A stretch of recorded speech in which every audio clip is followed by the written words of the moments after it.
అనేటటువంటి వ్యక్తి ఇండివిజువల్‌గా పోటీ చేస్తే శక్తివంతుడు. అతన్ని తట్టుకోవడం కష్టం కాబట్టి మీరందరూ జట్టు కట్టండి అని చెప్పేసి ఆంధ్రప్రదేశ్‌లో ప్రశాంత్ కిషోర్ ఇచ్చినటువంటి సజెషన్‌నే తెలుగుదేశం పార్టీ పాటించింది. ఒకప్పుడు జగన్ గెలుపులో కీలక పాత్ర పోషించిన ప్రశాంత్ కిషోర్ మొన్నటిసారి తెలుగుదేశం పార్టీ గెలుపులో కీలక పాత్ర పోషించారు. వాళ్ళిద్దరి మధ్యన ప్రధానంగా ముఖ్యమంత్రి పదవికి సంబంధించి పవన్ కళ్యాణ్ అభిమానులు, చంద్రబాబు అభిమానులు పెద్ద ఎత్తున చర్చ నడుస్తున్నటువంటి సందర్భంలో ఒక పెద్దవాళ్ళిద్దరి మధ్యన ఒక ఒప్పందాన్ని కుదిర్చాడు. అదే చంద్రబాబు నాయుడు సీఎంగా, అదే సందర్భంలో డిప్యూటీ సీఎంగా పవన్ కళ్యాణ్. అది ఉపయోగపడింది.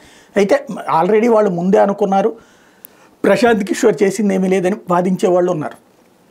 అది పక్కన పెడితే ఇప్పుడు తమిళనాడులో ఈ ఫార్ములా అమలు చేయమని చెప్పేసి అక్కడ ప్రశాంత్ కిషోర్ విజయ్కి చెప్తున్నాడు. ఏదైతే టీవీకే పార్టీ అధినేత అయినటువంటి విజయ్ 2 ఏళ్ళైంది పార్టీ పెట్టి, మొన్ననే మహానాడు పెట్టడం, ఆ సందర్భంగా ప్రశాంత్ కిషోర్ని వెళ్ళడం, ప్రశాంత్ కిషోర్ వేదిక మీద పార్టిసిపేట్ చేయడం చూసాం. ప్రశాంత్ కిషోర్ గెలిపిస్తానన్నటువంటి హామీ ఇవ్వడము చూసాం. అదే సందర్భంలో తనని గెలిపిస్తే కనుక జాతీయ స్థాయిలో నన్ను కూడా గుర్తుపెట్టుకుంటారు, ఏది నన్ను ఒక ధోనిగా గుర్తుపెట్టుకుంటారు అన్నటువంటిది చెప్పడం చూసాం. ఇప్పుడు అతను ఇచ్చినటువంటి సజెషన్ ఏంటంటే విజయ్కి, ఆంధ్ర ఫార్ములా ఫాలో అవ్వండి. మీరు ఇండివిజువల్గా అయితే మీకు ఒక 20% ఓట్లు ఉంటాయి, అది గెలవడం కష్టమవుతుంది.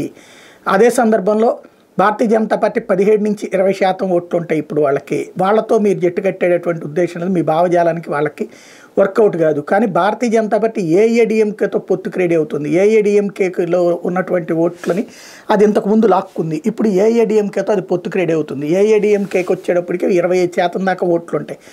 వాళ్ళకు మీకు ఒక 20% ఓట్లు ఉంటాయి. 25-20 కలిపితే 45% అవుతుంది.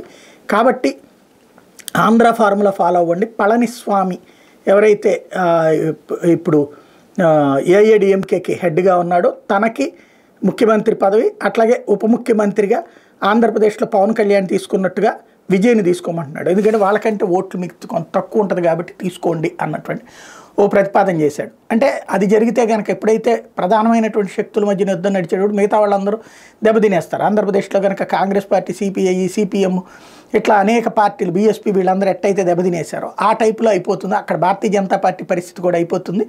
అదే సందర్భంలో డిఎంకే వర్సెస్ ఈ కూటమి మధ్యన, డిఎంకే కూటమి అంటే డిఎంకే కాంగ్రెస్తో కలిసి జట్టు ఉంటుంది కాబట్టి ఈ కూటమి బెటర్ అన్నటువంటి ప్రతిపాదన తీసుకొచ్చాడు. ఏం జరుగుతుందో చూడాలి.